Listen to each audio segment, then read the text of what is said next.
Hi friends, இன்றைக்கி என்ன வச்சேன்னா இன்றைக்கி சாம்பார் தான். பாப்பா தூங்கிட்டுருக்கா.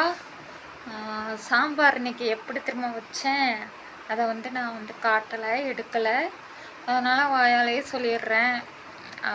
அதை எப்படி வச்சேன்னா எப்பவும் வைக்கிற மாதிரி வைக்கலை, இன்றைக்கி டிஃப்ரெண்ட்டாக வச்சேன். ஏன்னா அது காயெலாம் அவிய மாட்டேங்குது ஃப்ரெண்ட்ஸ். நான் பண்ணுற மாதிரி பண்ணால் அவிய மாட்டேங்குது. அதனால் என்ன பண்ணலாம் அப்படின்னு நினச்சி நான் பண்ணேன்னா, காயெல்லாம் அவிய போட்டேன்.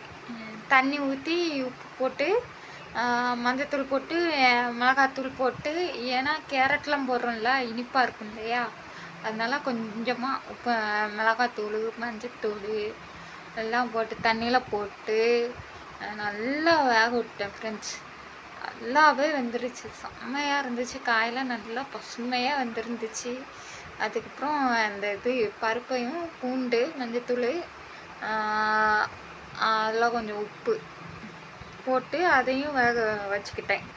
ரெண்டையும் தனித்தனியாக வேக வச்சு அதுக்கப்புறம் பருப்பை அவிஞ்ச பிறகு அதை கடைஞ்சி அதுக்கப்புறம் அவிய வச்சுருந்தேன்ல அந்த காய்கறிங்க, என்னென்ன காய்கறிங்கன்னா முள்ளங்கி, கேரட்டு, கத்திரிக்காய் எல்லாம் இது எல்லாமே அவிய போட்டு வச்சுருந்தேன். அதுக்கப்புறம் கடைஞ்ச பருப்பில் காயை கொட்டிட்டு அதுக்கப்புறம் புளித்தண்ணி கரைச்சி வச்சுருந்தேன், அதை ஊற்றி அதுக்கப்புறம் நம்ம சாம்பார் தூள், கொஞ்சமாக குழம்பு மசாலா, அப்புறம் வத்தத்தூள் எல்லாமே போட்டு அதுக்கப்புறம் உப்பு போட்டு, ஏன்னா புளிப்பாக இருக்கும் இல்லையா, அதனால் உப்பு போட்டு கடைஞ்சி நல்லா கலக்கி விட்டு அதுக்கப்புறம் மூடி வச்சுட்டேன் ஃப்ரெண்ட்ஸ். மூடி வச்சு நல்லா ஒரு கொதி வந்ததுக்கப்புறம் தாளித்து விட்டேன்.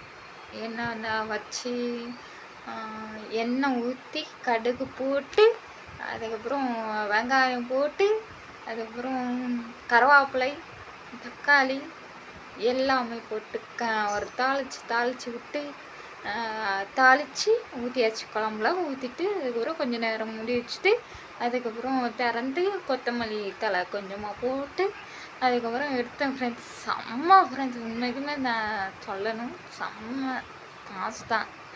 இனிமேல் இப்படியே வைக்கலான்னு நான் ஒரு முடிவு எடுத்திருக்கேன். ஏன்னா அவ்வளோ நல்லா இருந்துச்சு. அப்புறம் இன்றைக்கி இப்படி தான் போகுது. உங்களுக்கெல்லாம் நீங்களாம் என்ன பண்ணீங்க? ஏதாச்சும் டிஃப்ரெண்ட்டாக இன்றைக்கி பண்ணிங்களா? ஏதாச்சும் அப்படிங்கிறத நீங்கள் கமெண்டில் சொல்லுங்கள்.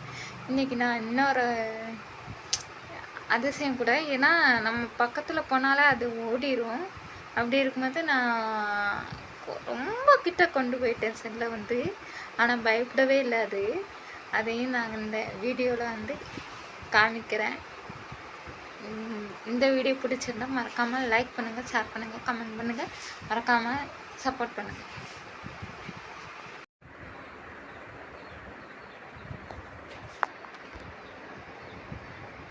ஃப்ரெண்ட்ஸ், நீங்கள் யாராச்சும் இவ்வளோ கிட்டக்க பார்த்துருக்கீங்களா? பாருங்க எவ்வளோ தைரியமாக நிற்குதுங்க. ரொம்ப கிட்டக்க தான் வச்சு எடுக்கிறேன். சில பறந்துரும்ல, இது பறக்கல பாருங்கள், உயிரோட தான் இருக்குதுன்னு நினைக்கிறேன். பறக்கலையான்னு பார்ப்போம் ஃப்ரெண்ட்ஸ். ரொம்ப கிட்ட வந்துட்டேன். நின்றுட்டே இருக்கு பாருங்க. யாரெல்லாம் ஈயை பார்த்துருக்கீங்க? ஃபுல்லாக இது உயிரோட தான் இருக்குன்னு நினைக்கிறேன் ஃப்ரெண்ட்ஸ். இந்த பாப்பா கை வச்சு பார்ப்போம். பார்த்துட்டீங்கல்ல ஈய?